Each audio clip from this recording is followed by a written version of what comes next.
With the amplifier mounted in place, the speakers are going in. We have those passive crossovers we have to find somewhere to put. They're kind of big and they're going to take up some real estate. Where could we possibly put those? Well, in this particular vehicle, there is a factory amplifier located underneath the driver's seat, right here. It's fairly large, it takes up a decent amount of real estate, and the door speaker wires are there that we have to get, and it's a convenient enough spot to run the wires up into the dash to grab the tweeter wires. So it seems like a perfect location. There's 4 14mm bolts that hold the seat in place along with 4 covers. Once you have those off, you get access to the amplifier.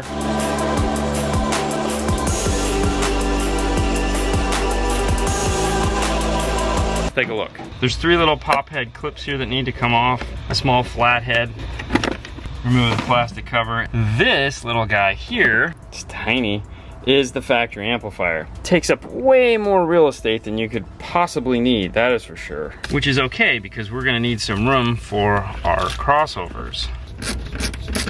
The front has 2 little feet that hold it in place. This frog looking thing is the amplifier. With that out of the way, we have a giant area here. We can use this bolt, we can make a flat panel that'll screw down in and hold our 2 passive crossovers. Before we do that, we have these guys that we need to figure out where our wires are and if we have an adapter that will plug into these. The first step is grabbing a tone generator and toning the wire. Let's start on the smaller of the 2 plugs.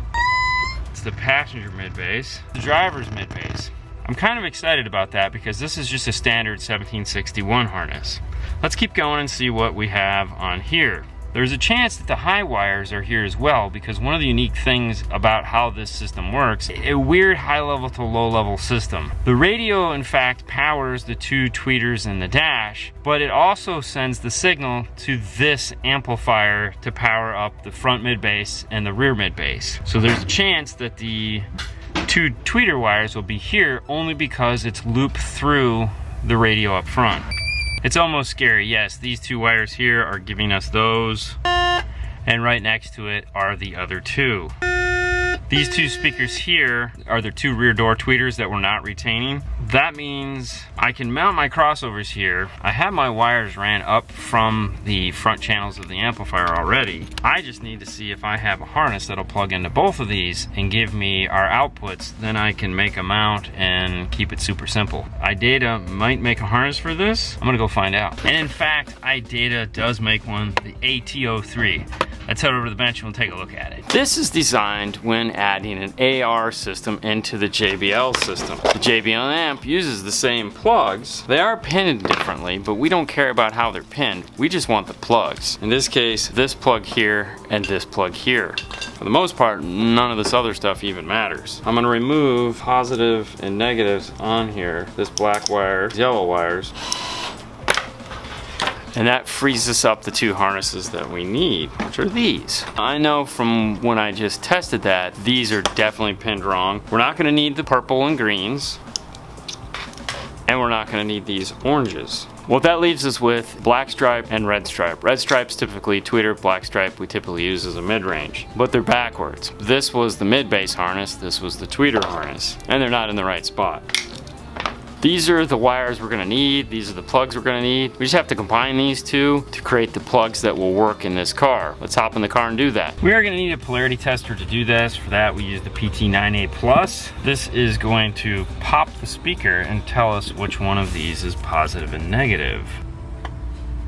That popping sound you hear is this creating a movement on the driver, and I can use the second one to tell me if it's correct or not. When I get this green light, that's telling me that it's moving in the right direction and that is the driver's front tweeter. Grab the bigger of the 2 harnesses and I can slide these 2 right into place. And then I'll repeat that process throughout. When doing something like this, don't think just because one went positive top, negative bottom, that the next one is going to be the same. Most car manufacturers don't even pay attention to it. If it is that way, sometimes it feels like it's just by chance.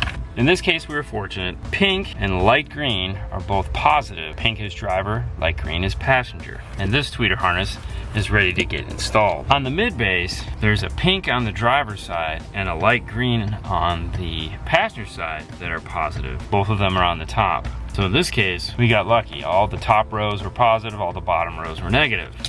And we've made our harnesses to plug in. The next step is to cut a piece of plastic, get some crossovers mounted, and plug them in. For that, we'll head back over to the bench. This is what I've come up with for the mount. Simple piece of plastic, 14 inches by 6, has a Z-bend in it here. It'll screw into that factory hole where the amp was, and our wiring can come off. Front driver's side, front passenger side. Start with the back because those are going to be the longest wires, and then we can cut them to length for the front. The center is the input, the outside is the tweeter, and the outside here is the woofer. Negative, positive, negative, positive, negative, positive.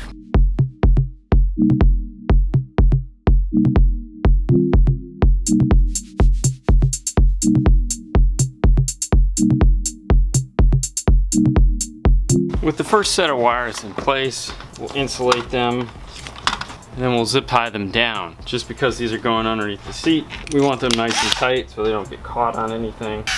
The zip ties we're going to put into this right now are just going to be loose. That way we can come back and run our feed wire into that and use the same zip ties.